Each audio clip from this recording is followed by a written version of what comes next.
Здравствуйте, меня зовут Шамиль Ахмадуллин, и вы на канале Школы скорочтения и развития памяти у детей.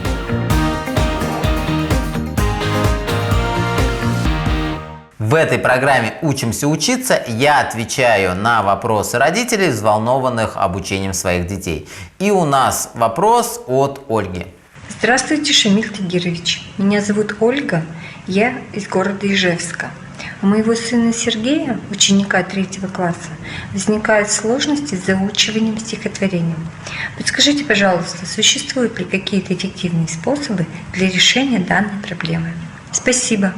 Ольга, спасибо большое за такой интересный вопрос, потому что тема выучивания стихотворений в действительности очень актуальна и для родителей, и для школьников, потому что в период с 1 по 11 класс ребенку приходится выучивать несколько сотен стихотворений. И если ребенок для себя не сформировал правильную, удобную и эффективную модель выучивания стихотворений, а пользуется стандартной зубрежкой, к сожалению, кроме зубрежки в школе ничему не учат в плане выучивания стихотворений, то процесс выучивания будет превращаться в мороку, в слезы, потому что это очень много времени, очень много усилий, а если у ребенка это тяжело получается, то это еще и плохие оценки, испорченное настроение ребенку, и, соответственно, вам. В интернете очень много различной информации, лайфхаков, советов, как учить стихотворение,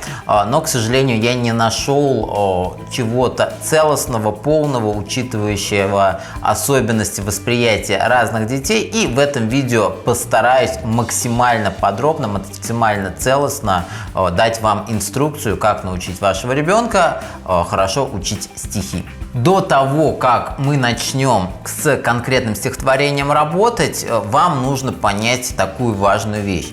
Нет универсального способа выучить стихотворение, которое идеально подойдет для вашего ребенка. Есть много способов, которые учитывают различные методы восприятия вашим ребенком, и, соответственно, вам нужно будет потренироваться и выбрать оптимальный для вашего ребенка, максимально эффективный именно для него.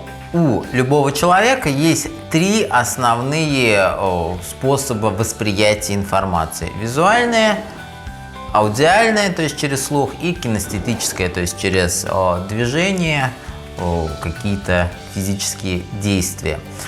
Понятно, что нет 100% аудиалов, визуалов, но у каждого человека, соответственно, у каждого ребенка есть доминирующий способ восприятия, именно к нему мы обратимся для того, чтобы подобрать максимально хороший метод для вашего ребенка. Итак, визуальное восприятие – это когда вам какую-то историю рассказывают, какую-то книжку вы читаете, и, соответственно, у вас в голове очень яркая картинка этого появляется. То же самое со стихотворениями, буря мглою небо кроет, вихри снежные крутя. То есть у вас в голове четкая картинка того, как это происходит. Соответственно, у ребенка тоже. С аудиальным видом восприятия тоже понятно. Это дети, которые обычно вот так сидят на уроке, смотрят куда-то вдаль и, соответственно, слушают учителя и достаточно хорошо понимают. То есть им даже на доску особо смотреть не нужно для того, чтобы информацию усваивать. И кинестетики я по себе, по своему детству помню, что мне, чтобы учить стихотворение, нужно было постоянно ходить, постоянно двигаться для того, чтобы, соответственно, запомнить стихотворение, потому что сидя я в принципе не мог ничего абсолютно запомнить. И теперь, когда вы знаете про 3 основные вида восприятия, вам легче будет понимать то, что я говорю, и, соответственно, из тех приемов, тех методов, которые я дам, вы сможете собрать для своего ребенка свой собственный метод, максимально оптимальный и подходящий именно вашему ребенку. Работать мы будем со стихотворением Александра Сергеевича Пушкина «Зимний вечер». Ну, я думаю, большинство из вас его помнят. Буря мглою небо кроет, вихри снежные крутя. Оно у вас появилось на экране для того, чтобы вы его полностью вспомнили. Итак, давайте разберем обязательные шаги, которые нужно сделать до того, как начать ребенку учить стихотворение. В любом стихотворении, скорее всего, есть такие слова, которые ребенок не знает. Запомнить слова в стихотворении, которые ребенок визуально не может представить, соответственно, очень тяжело. Но мы будем работать с первыми двумя четверостишьями, и важно пробежаться по тем словам, которые ребенок, возможно, не знает. Итак, как это бы ни странно звучало, многие дети не знают, что такое мглою, то есть не знают, что такое мгла, не знают, что такое кровля, по кровле обветшалый, обветшалый тоже не знает, что такое. Ну и иногда по моему опыту могу сказать, что некоторые дети не знают, кто такой путник. Вот у нас получилось 4 таких слова, которые мы просим ребенка, чтобы значение их он нам объяснил. Ну, соответственно, если он не объяснил, объясняем ему сами с примерами, с картинками, благо Google и Яндекс в нашем распоряжении. После того, как мы стихотворение разобрали, все непонятные слова мы знаем, ребенку нужно 2 раза его вслух прочитать и сделать это с выражением. Причем с выражением это значит, что ребенок сам ставит ударение, сам выбирает интонацию, читает так, как считает нужным. То есть 2 раза вслух читает. Буря мглою небо кроет, вихри снежные крутя, ну и так далее. Я немного лукавил, говоря то, что у нас есть условно доминирующий метод восприятия. В действительности доминирующий метод восприятия у нас всегда визуальный, потому что из окружающего мира 70% информации, но если, конечно, зрение у вашего ребенка нормальное, мы получаем все-таки визуальных образов, и, соответственно, визуальный канал у нас доминирующий. Поэтому обязательно попробуем с такого упражнения. У нас первое четверостишье, с ним будем работать. Выделяем базовые слова. Базовые слова – это у нас существительные. Буря в первом. Предложение вихри снежные крутя. Вихри. То, как зверь завоет, зверь, да, то заплачет, как дитя.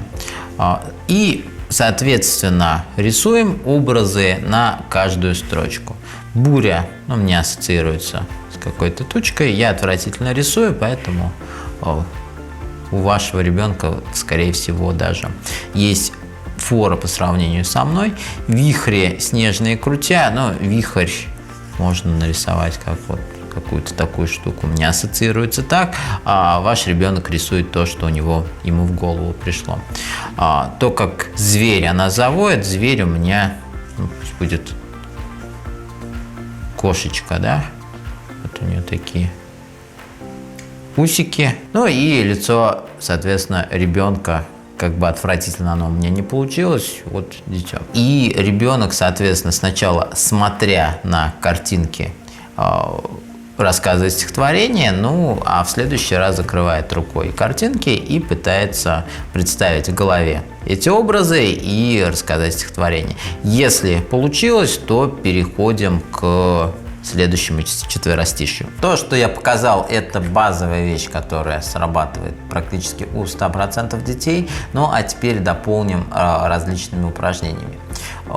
Для аудиалов, то есть если ребенок очень любит слушать, то, соответственно, берем телефон, и в любом современном, более-менее современном телефоне есть диктофон, который очень хорошо пишет звук, и, соответственно, ребенок включает диктофон, записывает себя и при повторениях слушает себя, соответственно, запоминает на слух лучше, то есть у него получается отлично запоминать, слушая себя. Как я уже говорил, есть ребята с восприятием кинестетическим, которые у них не полностью доминирует, но очень сильно участвует в процессе запоминания. Попробуйте ребенку предложить ходить во время того, как он учит стихотворение, даже со своим блокнотиком, где вот эти образы нарисованы, пусть ходят туда-сюда, смотрите, получается ли у него так лучше запоминать. Это даже не совсем связано именно с кинестетическим способом восприятия, это связано с тем, что определенные области мозга развиты по-особому и, соответственно, активизируются, когда ребенок в движении, в действии. Также работает метод ниточка. Но ниточки у меня, к сожалению, с собой нет. У меня есть зарядка для мобильного телефона. Да? И ребенок, рассказывая стихотворение, повторяя его, либо наматывает себе на палец веревку, да? Либо разматывает, то есть повторяет от ночи четверостишье, разматывает. Тут важен такт, то есть, например, моток на одно слово, либо один моток на строчку. В общем, не сколько важен шаг, но важна система, важно то чувство такта, да, то есть у нас у стихотворения есть ритм, такт, то есть, соответственно, вот эти физические движения, они помогают синхронизироваться с этим чувством такта. Ну и звучит все очень легко и просто. В действительности все не очень легко и просто, потому что те же образы, которые ребенок в блокнотике рисует, когда их 3, 4, 5, четверостишье, 2 четверостишья очень легко запоминать. Когда их сильно больше, то, соответственно, нужно применять мнемотехники, то есть специальные методы запоминания. Давайте потренируем у ребенка эти методы запоминания. Я перерисовал ту картинку, которую мы рисовали, те картинки, которые мы рисовали к первому четверостишью. Да, все хорошо, отлично мы этим запоминаем, но есть проблема. Мы еще не склеили эти образы, потому что помнить, что у нас облачко, тучка, рисунок номер 1, что вихрь, какая-то пружинка, рисунок номер 2 еще легко, а вот то, что дитё у нас 4-й рисунок, уже, соответственно, проблемно. Ну и когда у нас этих строчек 10, 15, 20, 25, то нам нужно как-то эти образы с друг другом связать. Учу, как это делать. Это делается очень легко. Наш мозг специально природно настроен в том, чтобы как-то образы эти картинками склеивать, и, соответственно, это у нас отлично работает. Как это работает? Давайте попробуем. У нас это тучка, вихрь, у нас какая-то пружинка. Представляем, что, поставлю плюс, что склеиваем, да, мы представляем, что из тучки торчит пружинка. Прям в небе из тучки пружинка торчит. Очень важно, чтобы размеры элементов были визуально примерно одинаковые. Теперь представили мы, что наша кошечка зубами зацепилась за эту пружинку, за этот конец пружинки, и, соответственно, висит на этой пружинке. А ребенок, эта тучка у нас летит, а ребенок, соответственно, ручками еще и ребенок, не знаю, как-то ручками за кота зацепился. Я пытаюсь это рисовать. Рисовать это не нужно, ребенку нужно в воображении своем представить. То есть последовательно как-то они приклеились, прилепились. Надо просто научиться эти два образа склеивать. Это очень просто. Нужно там, не знаю, с двумя-тремя десятками потренироваться. Соответственно, будет это получаться очень легко и просто. Давайте вкратце резюмирую ту информацию, которую я рассказал в этом уроке. Во-первых, важно, чтобы вы ребенку объяснили все слова, которые ему непонятны. Если ребенок уже в средней школе, то пусть сам в Гугле, в Яндексе найдет определение слов, посмотрит картинки, поймет, в общем, что это слово значит. На следующем шаге нужно выделить существительные, выделить основные объекты в каждой строчке и, соответственно, нарисовать, представить какой-то яркий образ на каждую строчку, ну и соединить эти образы в последовательности. Ну и в зависимости от того, какие методы восприятия ребенком еще используются активно, да, использовать либо хождение туда-сюда, либо диктофон, либо на палец наматывать ниточку, веревочку, провод, не сильно важно что. Вот эти методы позволят вашему ребенку значительно быстрее учить любые стихотворения. Даже какой-то один из этих советов, если он в действительности вашему ребенку зайдет, и вы его будете применять, ребенок будет применять, будет все значительно проще и легче. Я надеюсь, Ольга, мои советы помогут вашему ребенку легче учить стихотворение. Ну а с вами, дорогие зрители, я прощаюсь. Если у вас есть вопросы, то свои видео-вопросы присылайте на нашу электронную почту вопрос@turborit.ru. Ну а я, Шамиль Ахмадуллин, в своей авторской программе «Учимся учиться» буду на них отвечать. Спасибо за внимание, успехов в учебе, пока-пока!